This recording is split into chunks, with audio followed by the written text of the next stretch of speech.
Good afternoon, ladies and gentlemen. It is indeed a great honor and a privilege to share the platform today with this group of great Americans that stand behind me, all of whom I am proud to call and honored to call a friend. And for those listening in Camp Liberty today, and to all of you present here, Salam Alaikum.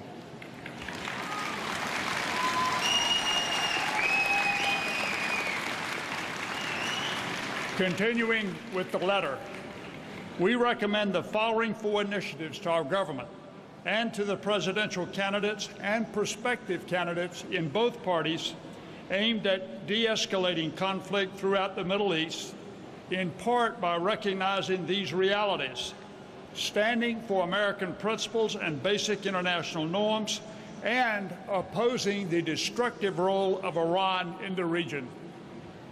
First, on the nuclear issue. We support a peaceful solution if it can be achieved through diplomacy. However, we strongly believe that such a solution cannot be achieved by making concessions to Iran, but rather by making clear that Iran will be denied any potential opportunity to obtain a nuclear bomb.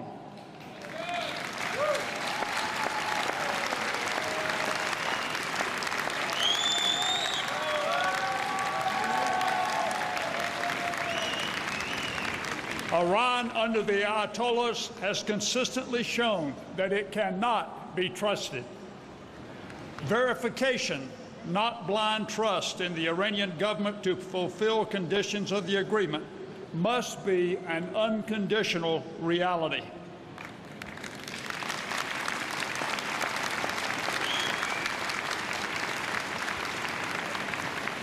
Furthermore, Western negotiators must clarify what is meant by possible military dimension activities of Iran before a comprehensive deal can be signed.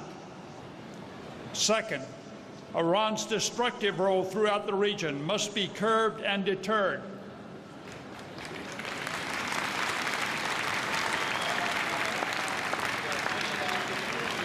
Far from being a part of the solution, Iran is a major part of the problem.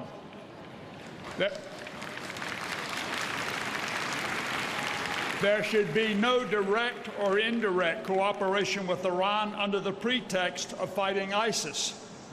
Iran has been a major engine of the spread of Islamic extremism and fundamentalism.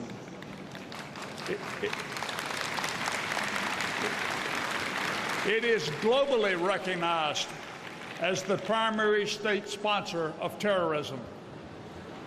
The success of a long-term stabilization strategy in the region hinges on ending Iran's cyclical and destructive meddling in Syria, Iraq, Yemen, Lebanon, and other countries.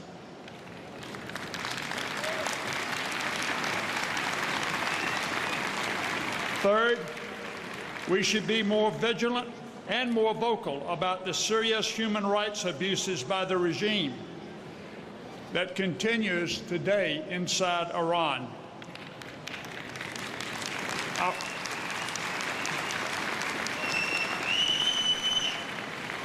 Our policy on Iran's internal and external transgressions against universal terrorism norms can no longer be held hostage to the nuclear issue.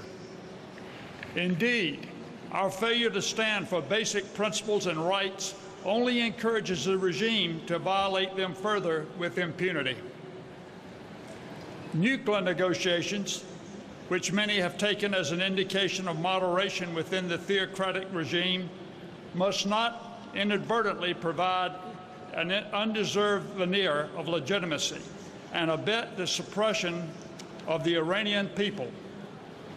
During Rouhani's tenure as president, the basic rights situation in Iran has measurably deteriorated, while illicit arms trafficking and support for terrorist non-state actors has continued unabated. A successful policy toward Iran and the Middle East cannot be based on denial of these realities. Thank you.